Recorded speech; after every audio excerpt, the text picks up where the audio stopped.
कोलकाता के RG Kar medical college में 31 year old doctor Moumita की ऑन ड्यूटी रेप करके मर्डर किया गया। उसके बाद हायर अथॉरिटी ने केस में विक्टिम के अगेंस्ट, जहां उनको विक्टिम को सपोर्ट करना चाहिए, उनके जस्टिस के लिए फाइट करना चाहिए, जो भी कल्प्रेट है उसको सज़ा दिलानी चाहिए, ये सब कुछ ना करके विक्टिम के अगेंस्ट ये बोल रहे हैं, ये अपना स्टेटमेंट दे रहे हैं कि वो साइको थी और उन्होंने खुद ही सुसाइड किया है। तो मैं ये पूछना चाहती हूँ कि कौन ऐसे सुसाइड करता है जो खुद की आंखों में चश्मे तोड़े, खुद की आंखों से ब्लीडिंग निकाले, चेहरे पे इतनी चोट के निशान जैसे किसी जानवर ने नोचा हो, पेल्विक गर्डल टूटा हो, गले की हड्डियां टूटी हो।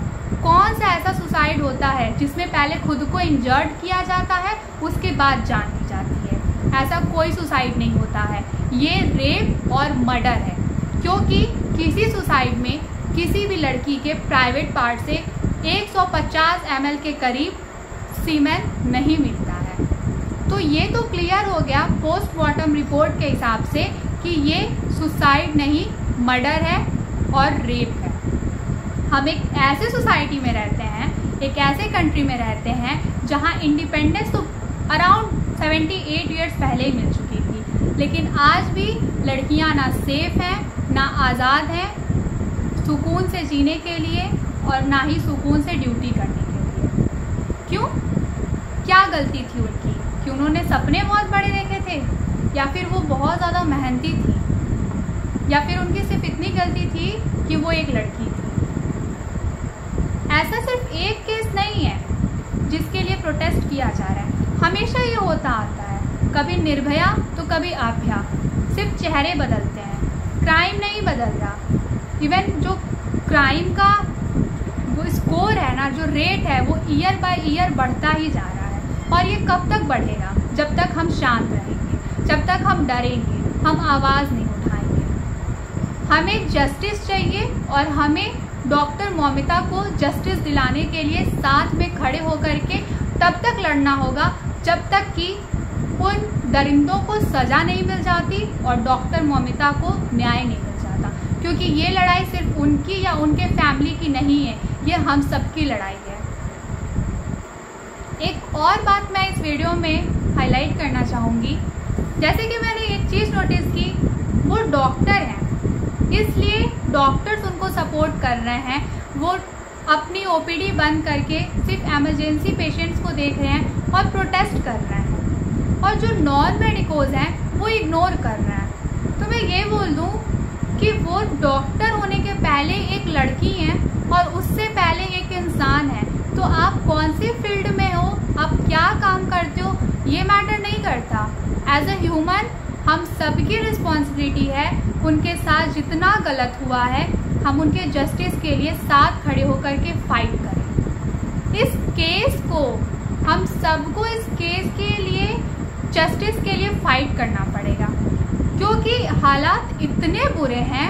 कोलकाता में डॉक्टर मौमिता को सपोर्ट करने के लिए जो डॉक्टर्स पीसफुली प्रोटेस्ट कर रहे हैं, जो किसी भी तरीके का वायलेंस नहीं कर रहे हैं, सिर्फ पीसफुली प्रोटेस्ट कर रहे हैं, जस्टिस की डिमांड कर रहे हैं, और जो भी गुनहगार है उसकी सज़ा के लिए दिन रात प्रोटेस्ट कर रहे हैं, वहाँ की कंडीशन इतनी बुरी है कि उन डॉक्टर्स पे अटैक करने के लिए अचानक से कहीं से भीड़ आ जा रही है और उन डॉक्टर्स पे अटैक हो जा रहा है। ना पुलिस कुछ कर पा रही है, ना कोई सिक्योरिटी कुछ कर पा रही है। क्यों? इतनी बुरी हालत है हमारे देश की पुलिस ऑफिसर्स की, जहां किसी लड़की का इतनी बुरी तरीके से रेप किया जा रहा है, मर्डर किया जा रहा है, और जस्टिस के लिए तो छोड़ो, जो लोग जस्टिस के लिए प्रोटेस्ट कर रहे हैं उनको कोई प्रोटेक्ट भी नहीं कर पा रहा है। कैसे देश में रह रहे हैं हम? कौन सा इंडिपेंडेंस, कौन से इंडिपेंडेंट कंट्री में रह रहे हैं हम, जहाँ ना लड़कियाँ सेफ हैं, ना ही कोई इंसान सेफ है। ये सिर्फ एक केस नहीं है, हर रोज़ न जाने कितने रेप होते हैं। बहुत सारे केसेस तो पता भी नहीं चलते हैं। विक्टिम्स को मार दिया जाता है, विक्टिम्स की फैमिली पे प्रेशर बनाया जाता है कि केस मत करो, कुछ भी पैसे ले लो, ऐसे कर लो, और हम कुछ नहीं करते हैं। जब तक हम सब आवाज़ नहीं उठाएंगे ये साइकिल रिपीट होता रहेगा। कभी निर्भया, कभी अभया, तो कभी हाथरस जैसे कांड होते रहेंगे, कभी मुजफ्फरनगर के कांड होते रहेंगे। ये साइकिल तब तक चलता रहेगा जब तक हम सब साथ खड़े होकर के इसके लिए फाइट नहीं करेंगे। मैं ये पूछना चाहती हूँ कि क्यों नहीं कोई ऐसा लॉ है जहाँ रेपिस्ट को तुरंत सजा दी जाए? क्यों केस इतना लंबा खींचा जाता है जबकि सारे एविडेंसेस सामने होते हैं? कोलकाता में जिस सेमिनार हॉल में डॉक्टर मौमिता का रेप करके मर्डर किया गया, उस सेमिनार हॉल को कंस्ट्रक्शन के नाम पे रिनोवेट कराने लगे वहाँ की हायर अथॉरिटी। तोड़फोड़ मचाई गई। अचानक से एक मॉब, एक भीड़ आती है, हॉस्पिटल पे अटैक करती है और एग्जैक्टली उसी सेमिनार हॉल में जाकर के तोड़फोड़ मचाती है जहाँ पे डॉक्टर मौमिता का रेप करके मर्डर किया गया। क्यों? अगर पॉलिटिकल पार्टी इसमें इन्वॉल्व है तो पॉलिटिकल पार्टी इतनी स्ट्रॉन्ग कैसे बन गई? आम जनता ने ही तो वोट दिया है, जो लोग आज जाकर के लीडर्स बन रहे हैं। तो हमें अपनी पावर पहचाननी होगी, हम सबको साथ में खड़ा होना पड़ेगा और तब तक फाइट करना पड़ेगा जब तक कि डॉक्टर मौमिता को जस्टिस नहीं मिल जाता। और साथ ही साथ हम सबको इतना स्ट्रॉन्ग बनना पड़ेगा कि कोई भी रेपिस्ट जिसकी सोच इतनी गंदी है और जो ये सोचता है कि अगर वो लड़की है, वो कमज़ोर है, तो तुम उसका रेप कर सकते हो, तुम उसको मर्डर कर सकते हो, तो हम सबको उन सारे ऐसे घटिया लोगों के अगेंस्ट खड़े होना पड़ेगा। खुद को इतना स्ट्रॉन्ग बनाना पड़ेगा कि कोई इतनी गंदी नज़र से देखे भी तो डरे। टू बी वेरी ऑनेस्ट, मैं अभी तक बहुत सारे स्टूडेंट्स को ये बोल रही थी, जो बच्चे इस साल नीट नहीं क्रैक कर पाए, कि दी मुझे नीट करना है, मेरे मार्क्स अच्छे नहीं आए, मुझे डॉक्टर बनना है। अब मुझे डाउट हो रहा है कि मैं उन्हें कैसे कहूँ कि हाँ आप मेहनत करो, मेडिकल फील्ड में जाओ, बहुत नोबल प्रोफेशन है। कौन सा नोबल प्रोफेशन? जहाँ अपनी 36 घंटे की नींद खराब करके एक लेडी डॉक्टर दिन रात एक करके पेशेंट्स को बचा रही हैं, उसी लेडी डॉक्टर को बचाने के लिए कोई नहीं था उस टाइम पे। तो कौन सा नोबल प्रोफेशन?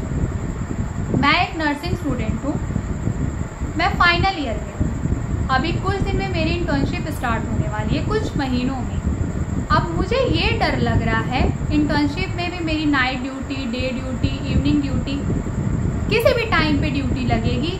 8 घंटे, 12 घंटे, कितने भी, 16 घंटे, 18 घंटे, कितने घंटे की ड्यूटी लगेगी कुछ पता नहीं है। मुझे डर लग रहा है कि जहाँ हॉस्पिटल जैसी जगह में भी अगर ऐसे दरिंदे, इतनी गंदी सोच वाले लोग एग्जिस्ट करते हैं और हायर अथॉरिटी जिनको जस्टिस के लिए फाइट करना चाहिए, वो उन कल्प्रिट्स को, उन दरिंदों को, उन पापियों को प्रोटेक्ट करने में लगे हुए हैं, तो ऐसी जगहों पे, ऐसे हॉस्पिटल्स में कोई भी ट्रेनी, इंटर्न, नर्स, डॉक्टर जो कि फीमेल है, वो कैसे सेफ रह सकती है? इस वीडियो के थ्रू मैं आप सबसे रिक्वेस्ट कर रही हूँ, चाहे आप मेडिकल फील्ड में हो या ना हो, प्लीज़ इस प्रोटेस्ट को सपोर्ट करो। तब तक सपोर्ट करो जब तक कि डॉक्टर मौमिता को जस्टिस नहीं मिल जाता। हम सबको फाइट करना पड़ेगा, हम सबको आवाज़ उठानी पड़ेगी, क्योंकि वो जिस दर्द से 40 मिनट तक गुजरी है ना, हम नहीं जानते, हम फील भी नहीं कर सकते। सिर्फ सोच के हम डर जा रहे हैं, तो सोचो उन्होंने तो फेस किया है। हम जा कर के अगर प्रोटेस्ट नहीं कर सकते तो एटलीस्ट हम इतना तो कर सकते हैं कि हम सब सोशल साइट्स यूज़ करते हैं, इंस्टाग्राम, व्हाट्सएप, यूट्यूब पे बहुत सारे चैनल्स हैं। So I just request you all कि अगर आपके पास यूट्यूब चैनल हो, आप भी एक कंटेंट क्रिएटर हो, तो बहुत सारे कंटेंट बनाए होंगे आपने, बट एटलीस्ट एक वीडियो डॉक्टर मौमिता के जस्टिस के लिए अपलोड करो। उनके लिए जो प्रोटेस्ट हो रहा है, उनको जस्टिस दिलाने के लिए जो प्रोटेस्ट हो रहा है, एटलीस्ट उसको सपोर्ट करने के लिए आप लोग एक वीडियो ज़रूर पोस्ट करिए। मैं ये नहीं कह रही कि आप मेरी वीडियो शेयर करो, बट एटलीस्ट एक वीडियो अपने साइड से ज़रूर पोस्ट करो। इंस्टाग्राम पे स्टोरीज लगाओ, व्हाट्सएप पे स्टेटस लगाओ, फाइट, लेट्स टुगेदर। जब तक हम आवाज़ नहीं उठाएंगे ये साइकिल रिपीट होता रहेगा। सिर्फ चेहरे बदलेंगे, कभी निर्भया कांड तो कभी आभ्या कांड, कभी हाथरस जैसा कांड, कभी मणिपुर का कांड, ऐसे न जाने कितने कांड होते रहेंगे। तो बस अब जितना होना था हो चुका। अब हम सबको साथ आकर के फाइट करना पड़ेगा, जस्टिस के लिए लड़ना पड़ेगा, अपनी सिक्योरिटी के लिए, अपनी सेफ्टी के लिए खुद आवाज़ उठानी पड़ेगी, क्योंकि उन्होंने जो मेहनत की है और उनकी फैमिली का जो लॉस हुआ है वो हम कभी रिकवर नहीं करा सकते, लेकिन एटलीस्ट हम उनके जस्टिस के लिए फाइट तो कर सकते हैं।